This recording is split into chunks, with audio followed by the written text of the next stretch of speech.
Dünya üzerinde zenginleşmek için farklı yolları deneyen ülkeler var. Ama büyüme uğruna üzerinde yaşadığı toprağı kelimenin tam anlamıyla söküp satan sadece bir yer bulunuyor. Pasifik Okyanusu'nun ortasında küçük bir ada devleti olan Nauru, bir zamanlar kişi başına düşen milli gelirde dünya zirvesindeydi. Bugün ise ortası bütünüyle oyulmuş, yaşanamaz bir gri taş yığınından ibaret. Nauru'nun küresel piyasalara ihraç ettiği şey aslında bir yeraltı madeni değil, doğrudan kendi yaşam alanıydı. Tüm bu süreci başlatan ve bir cennet adayı taş ocağına çeviren şey ise gökyüzünden düşen sıradan bir atıktı. Yüzyıllar boyunca göçmen deniz kuşları okyanusu aşarken bu küçük adayı doğal bir durak noktası olarak kullanıyordu. Milyonlarca kuşun bıraktığı dışkılar zamanla tropikal iklimin de etkisiyle fosfat adında bir ham maddeye dönüştü. 20. yüzyıla gelindiğinde dünya tarımı daha fazla gıda üretebilmek için yeni gübre kaynaklarına ihtiyaç duyuyordu ve fosfat bu endüstriyel tarımın can damarıydı. Ada yönetimi ayaklarının altında yatan bu beyaz tabakayı büyük bir ekonomik fırsat olarak görmüştü. Ancak bu kararın içinde geri dönüşü olmayan bir yanılgı saklıydı. Çıkarılan bu değerli madde toprağın metrelerce altındaki bağımsız bir maden damarı değildi. O fosfat katmanı doğrudan ağaçların yetiştiği ve evlerin kurulduğu verimli toprağın ta kendisiydi. Kazılan tonlarca malzeme aslında adanın coğrafi bütünlüğünden koparılan bir parçaydı. Burada tarihin en ilginç ekonomik çelişkilerinden biri ortaya çıkmıştı. Bir ada devleti parasal olarak zenginleşirken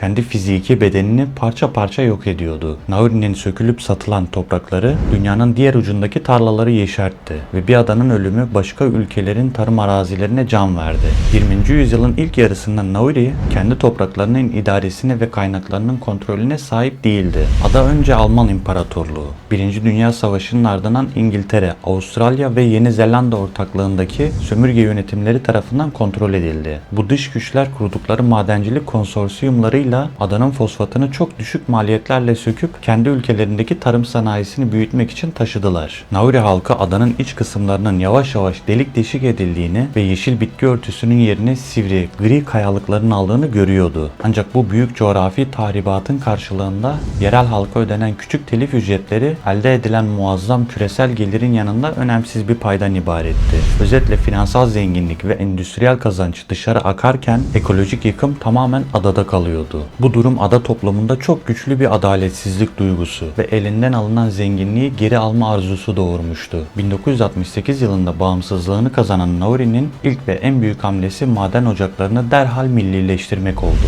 Mantık son derece net ve meşru bir temele dayanıyordu. Eğer bu topraklar yüzyıllarca yabancılar tarafından sömürüldüyse ve bunun fiziksel bedelini ada halkı ödediyse bundan sonra ortaya çıkacak tüm finansal kazanç da doğrudan adaya ait olmalıydı. Geçmişin kayıplarını telafi etme ve hak edilen refaha ulaşma arzusu bağımsız Nauru devletini üretimi en üst seviyeye çıkarmaya itti. Madenlerden elde edilen gelir doğrudan devlet kasasına ve halkın refah fonlarına akmaya başladı.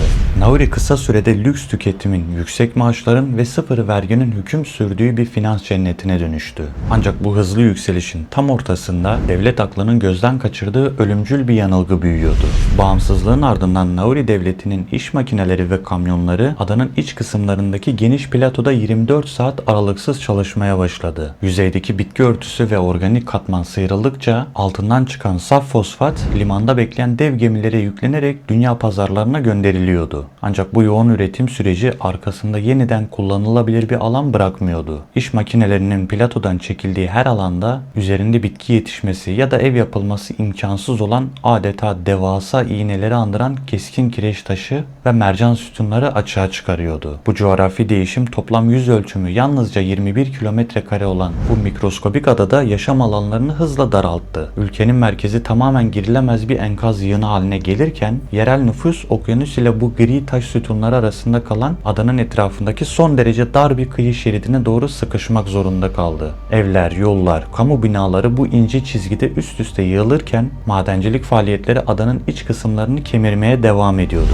Bu durum ülkenin finansal tabloları ile coğrafi gerçekliği arasında çözülmesi imkansız bir yapısal tezat doğurdu. Şirketlerin kasalarındaki nakit ve halkın harcama gücü hızla tırmanırken adanın üzerinde yürünebilecek ve nefes alınabilecek metrekare sayısı aynı hızla azalıyordu. Madencilik faaliyetleri son fosfatla gemilere yüklenene kadar durmadı. Ancak adanın kaynakları tükendiğinde ve parıltılı dönem sona erdiğinde geride ne tarım yapılabilecek bir toprak ne de eski zenginliği sürdürecek finansal mekanizma kalmıştı. Bu kentsel ve coğrafi tıkanıklık adayı çok kısa bir süre içinde tarihin en dramatik kritik ekonomik çıkmazlarından birine doğru sürükleyecekti. Devlet kasasına giren yüksek fosfat gelirleri Nauri'de üretim döngüsüne dayanmayan yapay bir refah dönemi başlatmıştı. Önce vergi sistemi tamamen ortadan kaldırıldı. Sağlık, eğitim, elektrik ve ulaşım gibi tüm temel hizmetler devlet tarafından ücretsiz olarak karşılanmaya başladı. Adada tarım yapacak alan kalmadığı için en temel gıda maddelerinden içme suyuna kadar her şey Avustralya ve çevre ülkelerden gemilerle getirilirdi. Halk yerel bir üretim sürecine dahil olmadan küresel pazarın tüketim kalıplarını hızla benimsedi. Ada yönetimi bu gelirlerin kalıcı olmadığını öngörerek geleceği güvence altına almak amacıyla bir fon kurdu ve yurt dışı yatırımlarına yöneldi. Avustralya'nın büyük şehirlerinde gökdelenler satın alındı. Uluslararası havayolu şirketi kuruldu ve lüks otel zincirlerine yatırımlar yapıldı. Ancak tüm bu finansal operasyonlar ülke içinde sürdürülebilir bir ekonomik yapı kurma amacından uzaktı. Elde edilen kaynak yeni bir değer üretmek için değil, mevcut tüketim ekosistemini fonlamak için kullanıldı. Bu sürecin asıl yıkıcı aktörü zahmetsizce elde edilen kolay paranın ta kendisiydi. Toplum ham madde satışına dayalı gelir modeline tamamıyla teslim olmuştu.